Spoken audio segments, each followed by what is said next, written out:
I am Gigi Pearson, and this is my critical race theory narrative for SWG 502.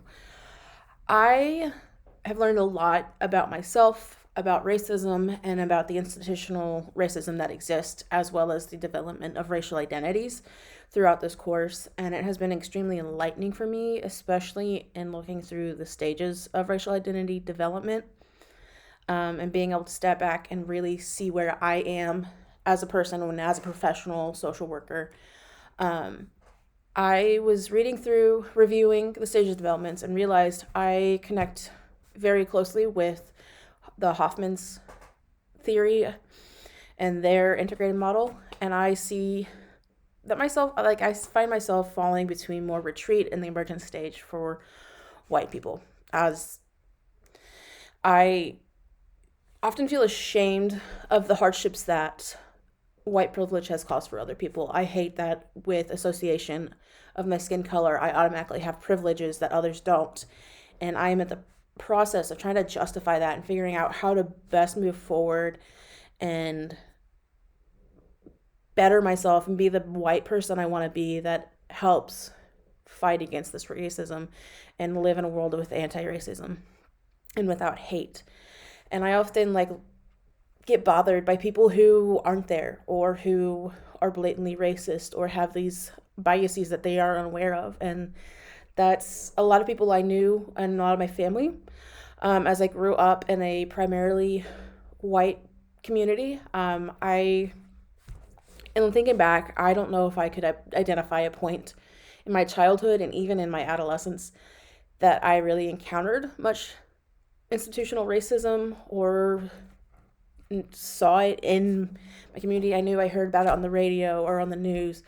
I heard about it in media, but to actually experience it myself was not really until I went to college. There was an instance when I was with a friend who was African American, and we were in a car accident together. And everybody, all the cops and everything, were blaming him as he was the driver, and the other driver was also white, like myself. And there was just a lot of blaming him, targeting him because of the color of his skin. And it wasn't until I stepped up and be like, we had the red light, we were hit, it was not us, that they actually start to listen and realize that my friend was not at fault. And I continue to just be more aware of these prejudices and these just standards, expectations that are set within the community that we lived in. He was very targeted by teachers, as majority of the professors in our college were white as well. And they definitely held him to a different standard than majority of the other students who were white. In that moment, though, unfortunately, those years that I was in college with him, I didn't realize that what I witnessed was institutional racism, because I realize now I was very sheltered and ignorant to the struggles that many people of color have. And I really began to recognize these discrepancies and this prejudice and discrimination as I began my career as a music therapist. I spent first few years as a music therapist working in a juvenile prison. In that time, that's when I began to really see the disparities that were happening, and seeing that youth that would come in for the same crime, they would have two completely different sentences. They would be treated, they would go differently, they would be placed on different units just sheerly because of their color. And there was also just a lot of expectations that they were involved in gangs and different stuff just because they were Latino, they were African American, and everything else. And when somebody with white, they just kind of were like, hey, you made a mistake. Let's see how we can fix this and get you turned back around on the right path. And I was working closely with other therapists, I realized that a lot of the techniques and skills we used were focused more based on white knowledge and white experiences rather than trying to provide treatment that was best for those people of color and those kids, because there was a disconnection. I felt a lot of the time when I was trying to work as a white female, there was a disconnection between clients of clients of color than clients who are also white. I would make assumptions on like what music they would prefer, or what would work, what would not work, what they'd be interested in.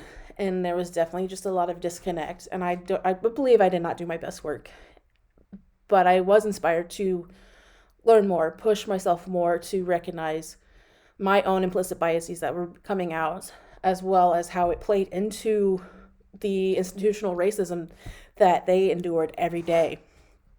And what's interesting is that I'm still in the time of my life, especially with under Erickson's stages of development of being in isolation versus intimacy. And I was questioning how that connected to my racial identity and development, and where I stand in advocating and fighting against racism across the United States. And it's very interesting in that I find myself fighting against that isolation aspect and surrounding myself with people who think similar to me. Like I said earlier, I get frustrated when people take advantage of the white privilege and are ignorant to the impact that it has on other people. And so I find myself distancing them from them, or feeling a sense of loneliness, actually, and a lack of connection when I'm surrounded with those people versus people who feel similar to me or recognize the inequality that's out there in the United States. And so it's very interesting to know that I'm developing this later in life than I feel like a lot of other people endured, just because of how sheltered my childhood and adolescence was.